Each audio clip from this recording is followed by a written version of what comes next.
Hello, I'm Ken Shelton. I'm going to explain to you how to use your electric pottery kiln.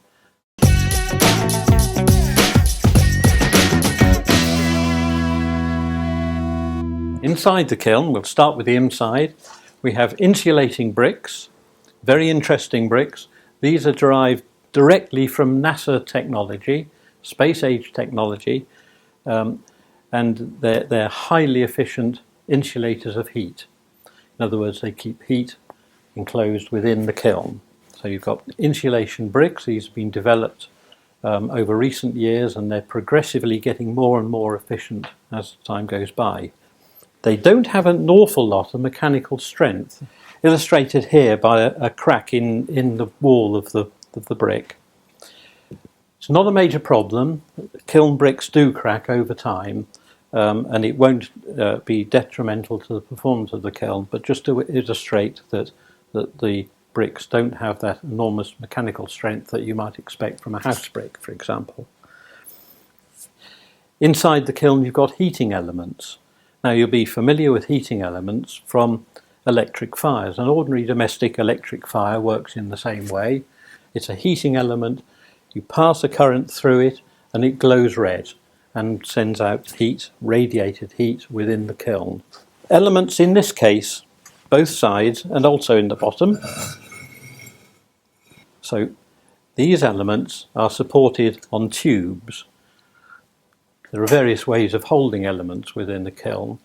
The tube element's very effective because it holds the element away from the wall and it makes best use of all the heat that's coming out of the element.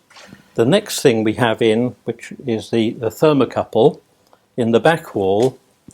Now thermocouple is a thermometer. It's taking the temperature of the kiln and it's sending that information to the thing which controls the firing process, and that is the kiln controller, which is this item here, which we'll talk about in more detail later. That's the inside of the kiln, and you can close the door like this. And down here we have an interlock key. Now the interlock key shuts the power off when it's opened, so that you cannot open the door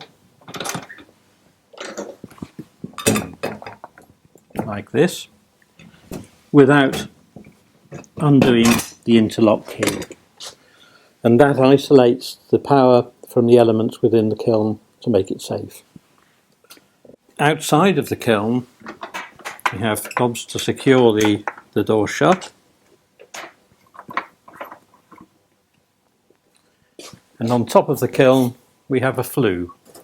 And the idea of this is to allow fumes and moisture to leave the kiln, and that happens in the early part of the firing.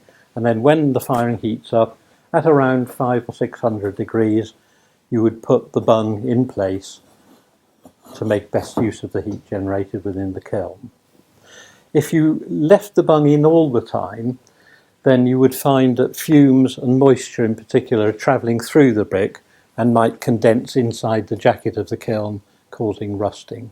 On the front of the kiln there's a spy hole. This is usually kept closed all the time throughout the firing. It's a spy hole literally to look inside the kiln when it's glowing inside, which must be done wearing goggles, protective goggles, because it's dangerous to look into a hot kiln. But you only take that out briefly, and for the rest of the time the spy hole is kept closed.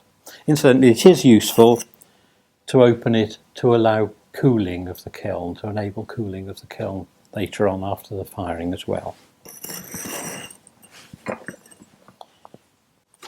You've got warning power lights on the outside. So that's the physical properties of your electric pottery kiln. I hope you have found this video informative. For more information, please see our website.